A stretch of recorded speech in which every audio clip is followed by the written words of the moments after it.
نحمدہ ونصلی علی رسولہ الکریم اما بعد۔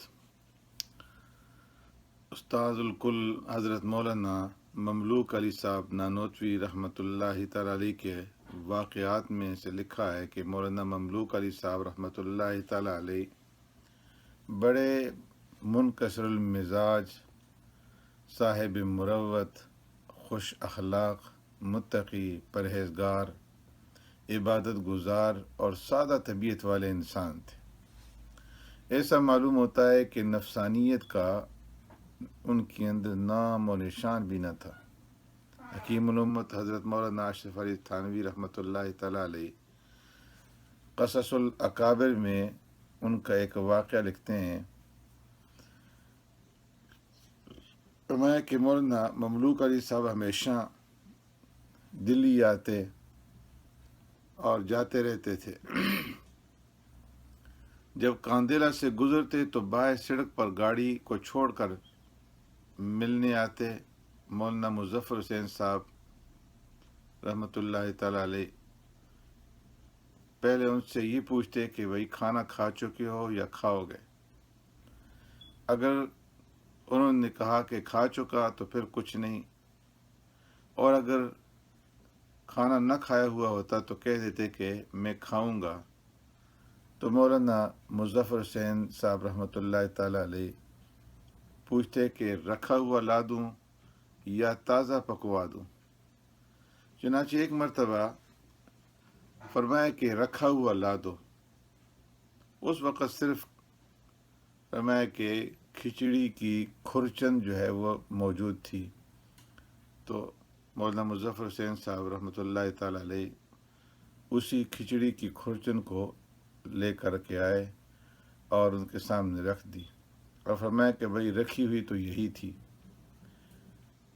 مولانا مملوک رحمۃ اللہ تعالی علیہ نے کہا کہ بس یہی کافی ہے، اور اسے لے کر کے تناول فرمایا، اور پھر جب رخصت ہوتے تو مولانا مظفر حسین صاحب ان کو گاڑی تک پہنچانے کے لیے جاتے تھے۔ فرمایا کہ ان کا ہمیشہ یہی معمول تھا۔ کیسے حضرات تھے جن کو ہم صحیح معنی میں انسان کہہ سکتے ہیں۔ ان کے واقعات سے پتہ چلتا ہے کہ ان حضرات میں باہم کس قدر خلوص تھا، محبت تھی۔ اس دور کے اندر ایسے انسانوں کا ملنا انتہائی ناپید و ناممکن ہے۔ مولانا مظفر حسین صاحب رحمۃ اللہ تعالی علیہ کا خلوص اور کھرچن میں بے اندازہ محبت، اور مولانا مملوک علی کا اسے قبول کر لینا اور پیشانی کے اوپر بل تک نہ آنا اور خندہ پیشانی سے قبول کر کے اسے تناول فرمانا، کیسے پیارے زندگی کے نمونے ہیں۔ شیخ الحدیث حضرت مولانا محمد سلیم اللہ خان صاحب رحمۃ اللہ تعالی علیہ طلباء اکرام کے سامنے اپنے اصلاحی بیان میں فرماتے ہیں کہ مولانا مملوک علی صاحب رحمۃ اللہ تعالی علیہ ہمارے سلسلہ کے ایک بزرگ تھے۔ مولانا محمد قاسم نانوتوی رحمۃ اللہ تعالی علیہ اور مولانا رشید احمد گنگوئی رحمۃ اللہ تعالی علیہ کے استاد، اور مولانا محمد یعقوب نانوتوی رحمۃ اللہ تعالی علیہ کے والد تھے۔ ہدایت النخوہ پڑھتے تھے۔ ایک استاد کے پاس گئے، فرمایا اتنے غبی تھے، ذہن کے اعتبار سے کمزور تھے کہ وہ استاد کہتے کہ کل کو میرے پاس نہیں آنا۔ پھر دوسرے استاد کے پاس جاتے اور ان کی منت سماجت کرتے۔ ایک دو دن کے بعد وہ بھی کہتے بھائی وقت ضائع نہ کرو، یہاں نہیں آنا۔ تو انتہائی مایوسی کے عالم میں حضرت شاہ عبدالعزیز محدث دہلوی رحمۃ اللہ تعالی علیہ کی خدمت میں گئے اور ان سے عرض کیا کہ حضرت میں پڑھنے کے لیے آیا ہوں، لیکن کوئی استاذ پڑھانے کے لیے تیار نہیں ہے۔ ایک دو سبق پڑھاتے ہیں اور پھر کہتے ہیں کہ تم ہمارا وقت خراب کرنے کو نہ آیا کرو، تم کچھ سمجھتے ہی نہیں تو کیوں خواہ مخواہ ہمارا وقت برباد کرتے ہو۔ حضرت شاہ عبدالعزیز محدث دہلوی رحمۃ اللہ تعالی علیہ نے فرمایا کہ کل کو میرے پاس آنا۔ شاہ عبدالعزیز رحمۃ اللہ تعالی علیہ نے ہدایت النحو کا صرف ایک سبق پڑھایا اور پھر فرمایا کہ اب جس استاد کے پاس جاؤ، جا کر پڑھو، وہ تمہیں پڑھائے گا۔ فرمایا پھر جہاں بھی پڑھنے کے لیے گئے تو ہر ایک نے کہا کہ یہ قابل اور ذی استعداد اور ذکی طالب علم ہے، یہ تو میرے پاس پڑھے تو بہت اچھا ہے۔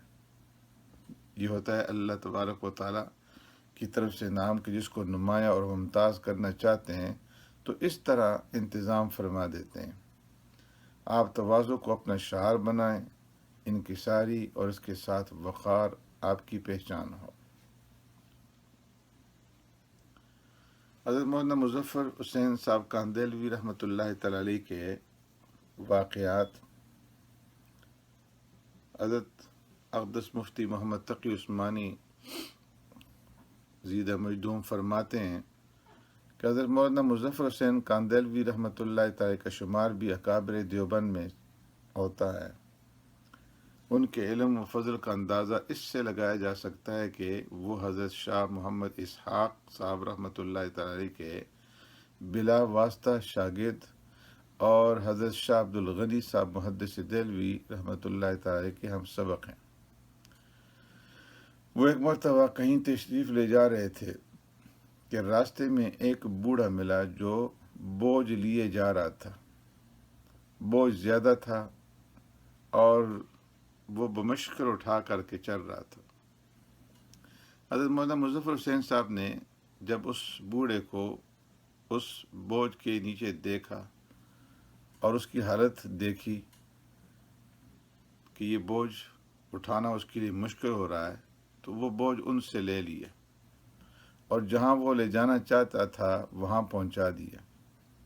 اس بوڑھے نے ان سے پوچھا، اجی تم کہاں رہتے ہو؟ انہوں نے کہا، بھائی میں تو کاندیلا میں رہتا ہوں۔ اس نے کہا، وہاں مولوی مظفر حسین بڑے ولی ہیں۔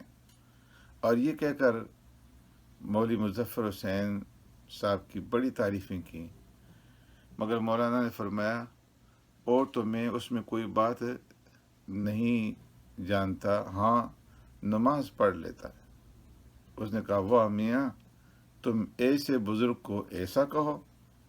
مولانا نے فرمایا، میں ٹھیک کہتا ہوں۔ وہ بوڑھا ان کے سر ہو گیا۔ اتنے میں ایک اور شخص آیا جو مولانا کو جانتا تھا۔ اس نے بوڑھے سے کہا، ارے بھلے ماس، مولوی مظفر حسین یہی تو ہیں۔ اس پر وہ بوڑھا مولانا سے لپٹ کر کے رونے لگا۔ یہ تھی انتہائی سادگی مولانا مظفر حسین رحمۃ اللہ تعالی علیہ کی۔ ان کی سادگی کی انتہا ایک دوسرے واقعے سے بھی معلوم ہوتی ہے۔ فرماتے ہیں کہ مولانا مظفر حسین صاحب رحمۃ اللہ تعالی علیہ کی عادت یہ تھی کہ اشراق کی نماز مسجد میں پڑھ کر کے پھر مسجد سے نکلا کرتے تھے اور اپنے تمام رشتہ داروں کے گھر تشریف لے جاتے۔ جس کسی کو بازار سے کچھ منگوانا ہوتا اس سے پوچھ کر کے لا دیتے۔ اور پھر ترا یہ کہ اس زمانے میں لوگوں کے پاس پیسے کم ہوتے تھے، عموماً چیزیں غلہ اور اناج کے عوض میں خریدی جاتی تھیں۔ چنانچہ کوئی انہیں غلہ دیتا، کوئی کیا چیز، وہ غلہ اور اناج اٹھا کر کے بازار لے جاتے اور پھر وہاں سے ان کی چیزیں خرید کر کے واپس لا کر کے ہر ایک گھر کے اندر ان کی اشیاء ضرورت کو پہنچا دیتے تھے۔ مولانا مظفر حسین صاحب جب گنگوہ سے رامپور جا رہے تھے تو حضرت گنگوہی نور اللہ مرقدہ نے کھانے کی تواضع کی۔ حضرت مولانا نے فرمایا کہ دیر ہو جائے گی، جو گھر میں رکھا ہو دے دو۔ حضرت گنگوہی قدس اللہ سرہ نے چند باسی روٹیوں پر اڑو کی دال رکھ کر لا دی اور حضرت مولانا مظفر حسین صاحب نے ان روٹیوں کو لپیٹ کر اپنی چادر میں باندھ لیا اور رامپور جا کر فرمایا کہ مولانا رشید احمد صاحب بہت اچھے آدمی ہیں۔ حسن العزیز میں لکھا ہے کہ مولانا مظفر حسین صاحب کاندیلا میں ایک بزرگ تھے، درویش بھی تھے، زمیندار بھی تھے۔ طرز ایسا تھا کہ کوئی ان کو عالم نہ سمجھتا تھا۔ ان کے عجیب و غریب معمولات تھے۔ کھانے کے متعلق ان کے قرابتدار مولانا مملوک علی صاحب نانوتوی رحمۃ اللہ تعالی علیہ دہلی کے مدرسہ میں مدرس تھے۔ دہلی سے نانوتا کا یہی راستہ تھا، کاندیلا راستہ میں واقع ہوتا۔ مولانا مظفر حسین صاحب نے ان سے شکایت کی کہ جب کبھی آپ آتے ہیں تو بلا ملے چلے جاتے ہیں۔ مولانا مملوک علی صاحب نے فرمایا کہ اگر اصرار نہ کیا جائے ٹھہرنے کا تو میں آ جایا کروں گا۔ اس وقت بہلی میں سفر ہوتا تھا۔ اس روز سے پھر معمول بنا لیا کہ کاندیلا پہنچ کر کے جنگل میں بہلی چھوڑ کر مولانا مظفر حسین صاحب سے ملنے آتے اور پھر مولانا مظفر حسین ان کو واپس پہنچانے کے لیے جنگل تک ان کے ساتھ جاتے۔ ایک دفعہ جب وہاں پہنچے تو اول سوال یہ تھا کہ کھانا کھاؤ گے یا کھا کر آئے ہو، اور اگر کھاؤ گے تو رکھا ہوا کھاؤ گے یا تازہ پکوا دیا جائے۔ مولوی صاحب نے کہا کہ رکھا ہوا کھاؤں گا۔ بس ایک برتن میں جو باسی کھانا تھا اسے لا کر کے ان کے سامنے پیش کیا، انہوں نے خوشی خوشی اسے کھا لیا۔ سبحانک اللہم و بحمدک، نشہد ان لا الہ الا انت، نستغفرک و نتوب الیک۔